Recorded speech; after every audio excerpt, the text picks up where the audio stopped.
কাতর বিষয় বেছে নিয়েছে। সেটা কি? সংখ্যালঘু নির্যাতিত হচ্ছে, সংখ্যালঘু নাকি নির্যাতিত হচ্ছে। আচ্ছা, তারা সিদ্ধান্ত নিয়েই তোমার বিরুদ্ধে লড়াইয়ের ময়দানে অবতীর্ণ হয়েছে। এই বাংলাদেশে কোথায় সংখ্যালঘু নির্যাতিত হচ্ছে? এখানে ওলামায়ে কেরাম আছেন, আমরা অনেক।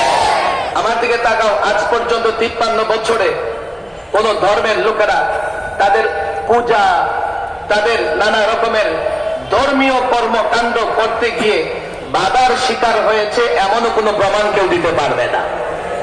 তো এখানে একটা কথা আছে, বলবে হুজুর তাহলে মাঝে মধ্যে পত্রিকায় আসে রামতে বৌদ্ধ বিহারে, এরপরে রংপুরে হিন্দু পল্লীতে, এরপরে নাসিরনগরে হিন্দুদের বাড়িঘর ভাঙচুর করা হয়েছে। আমি বলি এগুলোর পেছনে স্বার্থ এবং রাজনৈতিক দ্বন্দ্ব রয়েছে। ইয়াতে যা হয়েছে নাসিরনগরে, আমাদের ওলামায়ে কেরাম স্বচক্ষে গিয়ে দেখে এসেছেন। নাসিরনগরে কি হয়েছে?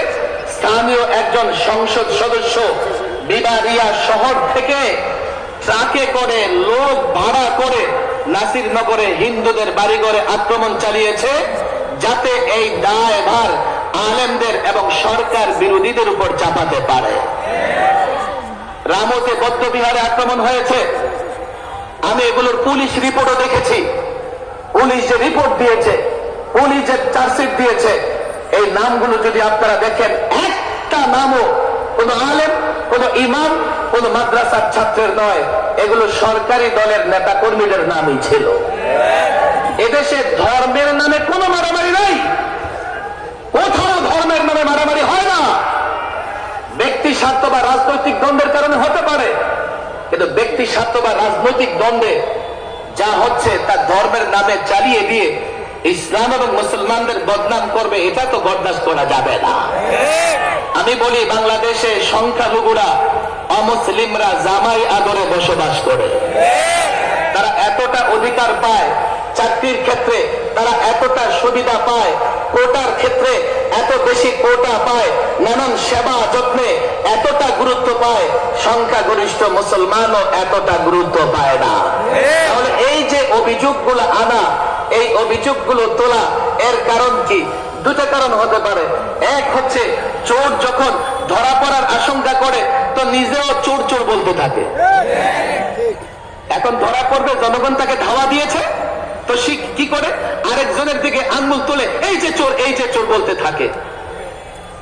ভারতে মুসলমানদের উপরে যে টর্চার করেছে উগ্র হিন্দুত্ববাদীরা, যখনই ধরা পড়ার আশঙ্কা থাকে তো উল্টা মুসলমানদের বিরুদ্ধে অভিযোগ আনতে থাকে। দুই নম্বর যে কারণ, আসলে উগ্র হিন্দুত্ববাদীরা বাংলাদেশের অস্তিত্ব বরদাস্ত করতে পারতেছে না। আজকে ইসকন বলো আর ভারতের দাবেদার গণমাধ্যমগুলোর কথা বলো, তারা মূলত সংখ্যালঘু নির্যাতনের অভিযোগ তোলে, কসাই মোদিকে বাংলাদেশে আগ্রাসনের জন্য আমন্ত্রণ জানাচ্ছে। আমি তো অন্য কোনো উদ্দেশ্য দেখি না। ইসকন বা ভারত পূজারীরা তারা কসাই মোদিকে, আমার এখানে শিক্ষিত সমাজ থাকতে পারে, তারা বলবে না হুজুর, না, বাংলাদেশে কখনো ভারত আগ্রাসন চালাবে না। কে বলেছে? আপনি ইতিহাস দেখেন, হায়দ্রাবাদ একটা স্বাধীন রাষ্ট্র ছিল, এক রাতে হায়দ্রাবাদ আগ্রাসন চালিয়ে দখল করে নিল। কাশ্মীর একটা স্বাধীন রাষ্ট্র, 70 বছর ধরে নির্যাতিত হচ্ছে কাশ্মীর জনতা, সর্বশেষ সেনা শাসন জারি করে কাশ্মীরিদের সমস্ত অধিকার তারা কেড়ে নিয়েছে। আজকে কাশ্মীরের অবস্থা জানো?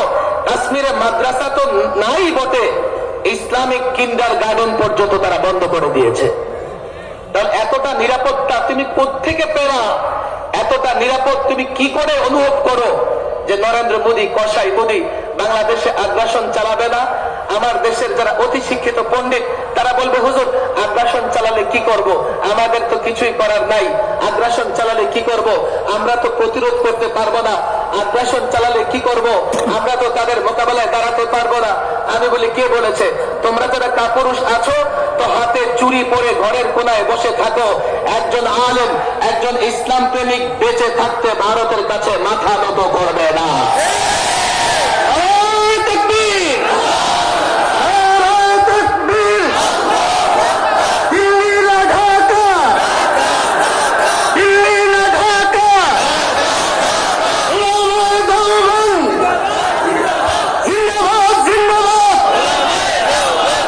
আল্লাহর সাহায্য